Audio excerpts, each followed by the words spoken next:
Meu nome é Lucas Ferreira e eu descobri, da forma mais brutal possível, como apenas 5 minutos podem mudar completamente a vida de uma pessoa. 5 minutos que custaram meu emprego.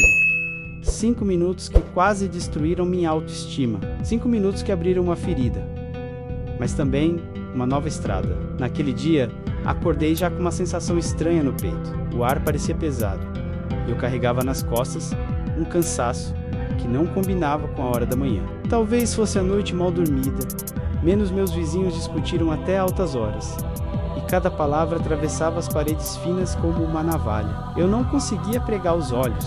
Quando finalmente levantei, ainda antes das 6, parecia que eu já tinha vivido um dia inteiro. Vesti minha camisa azul marinho, a de sempre, tomei café em pé e saí de casa. O céu estava carregado, prometendo chuva, e, como se quisesse cumprir sua promessa de forma cruel, bastou eu chegar no ponto de ônibus para o temporal desabar, de repente, forte e grosso, transformando a rua em um rio improvisado. O ônibus chegou lotado. Entrei espremido, tentando não perder o equilíbrio, enquanto segurava a mochila com uma mão e o ferro do corrimão com a outra. O relógio no meu pulso era implacável.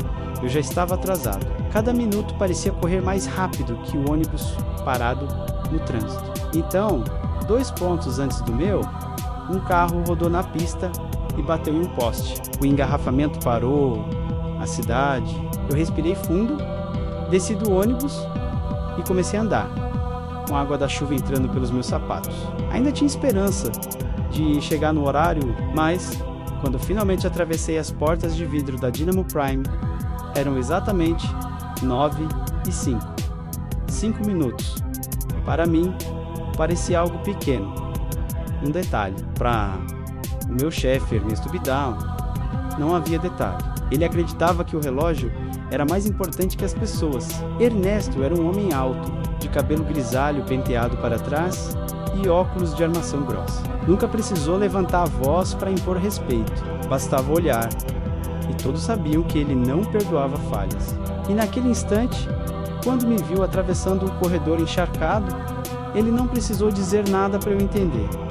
Eu estava acabado. Ele apareceu na porta da sala de reuniões e disse apenas: Ferreira, sala de reunião. Agora entrei e encontrei a representante do ARRAC, já me esperando. Um envelope pardo repousava sobre a mesa. O ar-condicionado gelava a sala, mas o frio que eu senti veio de outro lugar. Ernesto não se sentou. Ficou de pé, imponente, como se fosse um juiz prestes a ditar uma sentença. 5 minutos, Ferreira. Ele repetiu. 5 minutos. Tentei me explicar. Contei sobre o acidente, sobre a chuva, sobre a caminhada a pé, mas ele me cortou como quem corta um fio com uma tesoura afiada. A vida é cheia de acidentes e de chuva. O que não é cheio é o relógio. O relógio tem números precisos. Aquelas palavras ecoaram como um tapa. Eu ainda tentei resistir. Mas Ernesto, me dedico há anos à empresa. Nunca deixei uma entrega atrasar. Sempre virei noites para ajustar planilhas. Eu dobrei tudo, menos o relógio. Ele me encarou friamente. E mesmo assim, 5 minutos hoje, 2 ontem, uma falta no passado, isso forma um padrão. Você não tem a postura que a Dynamo exige. A palavra postura ficou presa na minha garganta como uma farpa. E, quando vi o papel da rescisão deslizar até mim, soube que não havia mais volta. Assinei.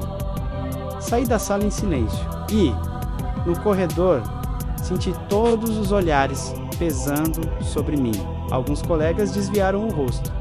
Outros arriscaram um sorriso de pena. Márcio, meu parceiro de estoque, apenas murmurou: Isso é um absurdo, Lucas. Na recepção, a moça do balcão, que colecionava miniaturas de gatos, me deu um chocolate escondido da gaveta.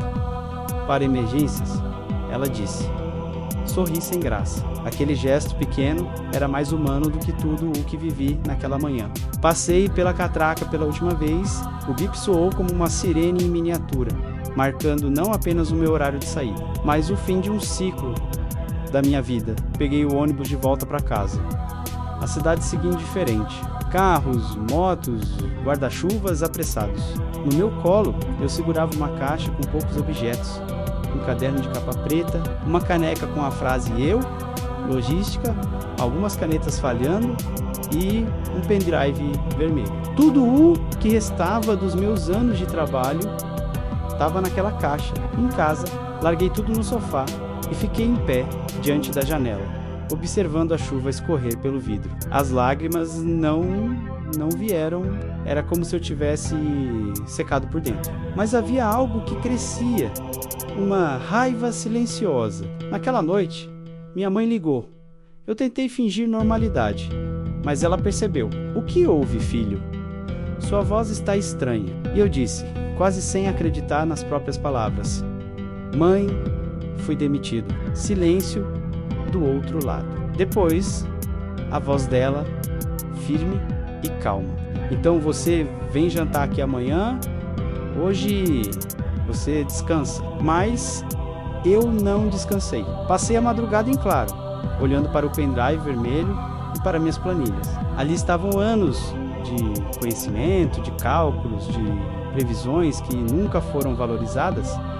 Eu sabia que tinha algo valioso em mãos, mas naquele momento só conseguia pensar no vazio do dia seguinte. Eu não sabia ainda, mas aquela demissão seria o estopim de uma virada que mudaria tudo. Eu não era mais apenas um funcionário expulso por 5 minutos de atraso. Eu estava prestes a descobrir até onde a injustiça pode empurrar alguém. E no fundo, algo em mim já sussurrava: ainda vai chegar o dia em que o Ernesto vai se lembrar de quem eu sou.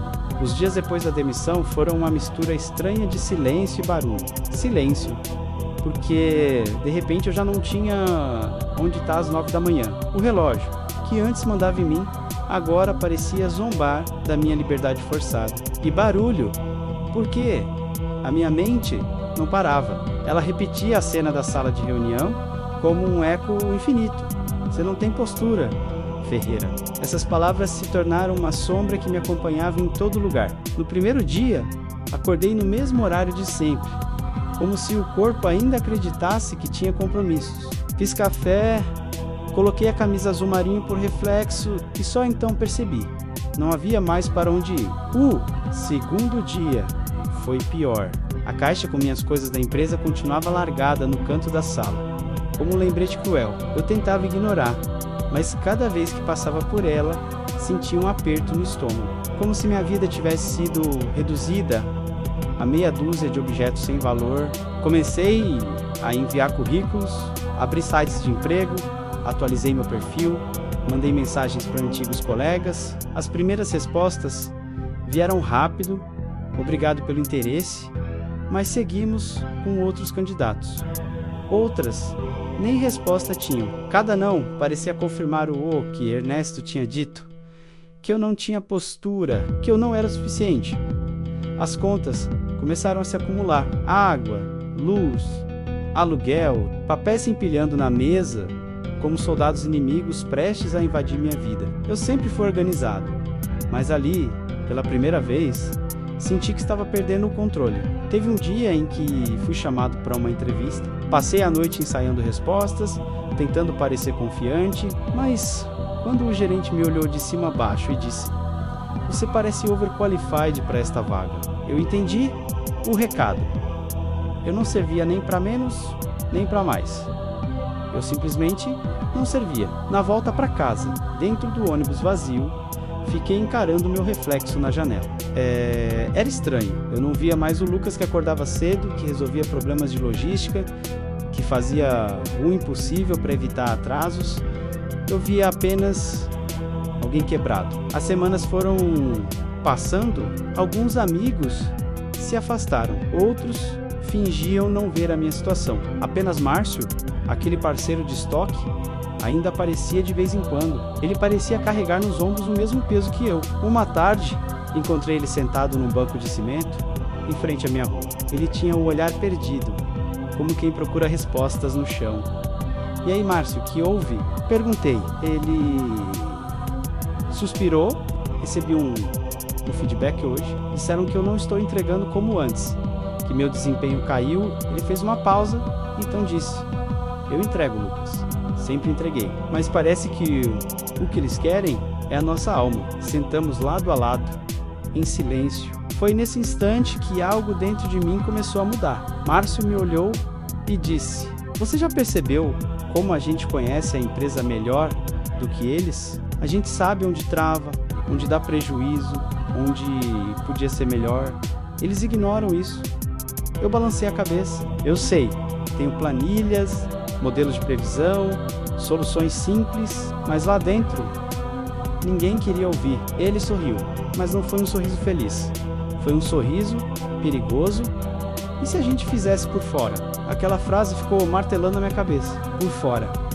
Era uma ideia ousada, quase impossível. Eu não tinha dinheiro, não tinha clientes, não tinha nem coragem, mas naquela noite, pela primeira vez desde a demissão, senti que talvez houvesse uma saída. Abri meu caderno de capa preta. Na primeira página em branco, escrevi: fluxo, do pedido à peça menos sem milagres, só método. Parei e fiquei olhando aquelas palavras. E de repente percebi... a demissão não tinha acabado comigo. Ela tinha me dado algo que eu nunca tive uma chance de recomeçar. Ainda era só um esboço. Uma ideia tola, rabiscada à mão. Mas naquele momento, algo se acendeu dentro de mim. Eu não sabia, mas estava prestes a descobrir que o fundo do poço não é só o fim. É também o único lugar onde você pode empurrar os pés e começar a subir. E quando subi, eu não ia mais parar. Eu não dormi naquela noite. Fiquei encarando o caderno de capa preta como se aquelas palavras rabiscadas fossem uma chave. Fluxo, do pedido à peça menos sem milagres, só método, era simples, mas tinha poder. Eu sabia que havia algo ali, algo que podia virar não só minha vida, mas também a de muita gente cansada das falhas da Dynamo Prime. Na manhã seguinte, encontrei Márcio no boteco, em frente à oficina do Nivaldo, um mecânico conhecido por reclamar da distribuidora. O cheiro de óleo queimado, misturado com café forte, criava o cenário perfeito para um plano arriscado. Apresentei a ideia, uma consultoria enxuta, 15 dias, mapeamento de gargalos, reorganização de estoque mínimo, planilha simples, para prever demanda, nada de promessas mirabolantes. Só método. Nivaldo me encarou desconfiado, coçou a barba, pigarreou e disse: olha, Lucas, já ouvi muita gente prometer solução mágica, mas eu não quero milagre. Quero que a peça chegue onde tem que chegar, na hora certa. Você garante isso? Respirei fundo. Não prometo milagre. Prometo trabalho e método. Ele ficou em silêncio por alguns segundos, que pareceram horas.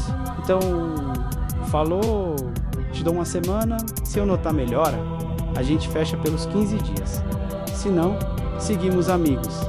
Apertei a mão dele. A sensação foi estranha, como se eu tivesse acabado de abrir a porta para um mundo que eu não conhecia. Nos dias seguintes, virei praticamente morador da oficina. Cronometrava entregas com o celular, observava rotas, ajustava pedidos, reorganizava prateleiras. Descobri que os funcionários perdiam mais tempo procurando peças do que despachando, que o motoboy repetia caminhos porque não havia ordem nas entregas, e que o sistema online caía sempre às segundas-feiras, deixando todos às cegas.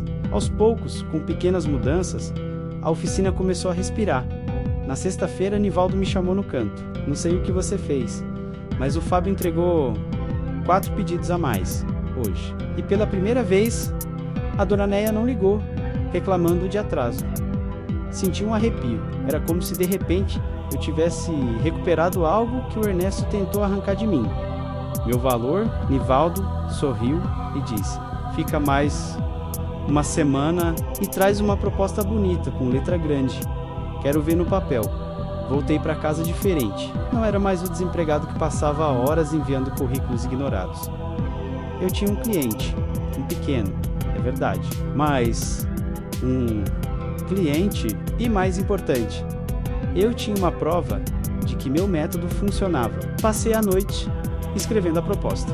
Criei tabelas, resumi processos, desenhei um fluxo simples. Cada palavra parecia me empurrar para longe do Ernesto e mais perto de algo que eu não sabia nomear ainda. Márcio se juntou a mim. Ele conhecia como ninguém os bastidores da Dynamo. Tinha contatos, histórias, atalhos. Se a gente conseguiu com o Nivaldo, podemos conseguir com outros. Ele disse: tem muita oficina por aí, cansada da incompetência deles. E assim começamos, oficina por oficina, conversa por conversa, a confiança foi crescendo. Eu não tinha sede, não tinha logotipo, não tinha nem CNPJ direito, mas eu tinha algo que o Ernesto jamais teve: credibilidade junto aos pequenos. Gente que ele ignorava, mas que era a alma do negócio. Os meses seguintes foram de luta. Teve dia em que eu mal dormi, tentando equilibrar contas e projetos. Teve proposta recusada, teve oficina que não confiou, mas cada pequeno acerto era combustível. Lembro da primeira vez que um cliente olhou para mim e disse: Lucas, você salvou minha oficina. Se não fosse você, eu teria fechado as portas. Aquilo não tinha preço. Pela primeira vez em meses, eu me senti vivo. E foi nessa fase que uma verdade começou a se desenhar. Meu trabalho não era só um improviso. Ele estava crescendo. E crescendo a ponto de chamar a atenção. Uma noite, sentado na mesa da cozinha, percebi algo curioso. Abri meu caderno de capa preta e, ao comparar os nomes dos clientes que tínhamos conquistado, notei que 3 deles já tinham deixado de comprar da Dynamo Prime. A ficha caiu como um trovão. Sem perceber, eu estava me tornando concorrente do Ernesto. Senti um misto de medo e excitação. Medo, porque eu sabia do peso que ele tinha no mercado. Excitação, porque pela primeira vez eu tinha algo que ele não podia controlar. E no fundo, uma certeza começou a ecoar dentro de mim. Eu não só tinha sobrevivido à demissão, eu estava prestes a virar o jogo. O tempo passou, mas dessa vez não contra mim. Cada semana trazia um novo cliente. Cada planilha que eu ajustava, cada oficina que eu ajudava, era um passo a mais para longe do passado. O que começou como uma tentativa desesperada de sobreviver, estava se transformando em algo maior, um negócio de verdade. Um nome que aos poucos circulava entre mecânicos e transportadoras. No começo, éramos apenas eu e Márcio, correndo de um lado para o outro, mas logo precisávamos de ajuda. Contratamos 2 assistentes, depois 4. De repente a minha sala de estar virou escritório, cheio de computadores, papéis e café frio. E eu, que antes não tinha nem currículo aceito, agora tinha algo que Ernesto jamais poderia imaginar.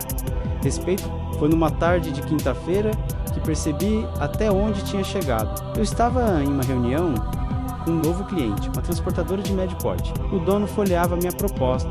Sério, até que disse: sabe por que estamos aqui, Lucas? Porque a Dynamo Prime nos deixou na mão 3 vezes. Ele fez uma pausa, respirou fundo e concluiu: e disseram que vocês estão entregando o melhor. O coração disparou. Eu já não era apenas uma opção, eu era a alternativa à incompetência do meu antigo chefe. E o melhor de tudo, eu não precisei procurá-los. Foram eles que vieram até mim. A notícia se espalhou rápido. Oficinas, transportadoras, pequenos fornecedores, cada um que abandonava a Dynamo era uma pedra no caminho do Ernesto. Eu sabia que em algum momento meu nome chegaria até ele. E quando chegasse, ele lembraria da manhã em que me expulsou por 5 minutos de atraso. A diferença é que agora eu não era mais o funcionário humilhado.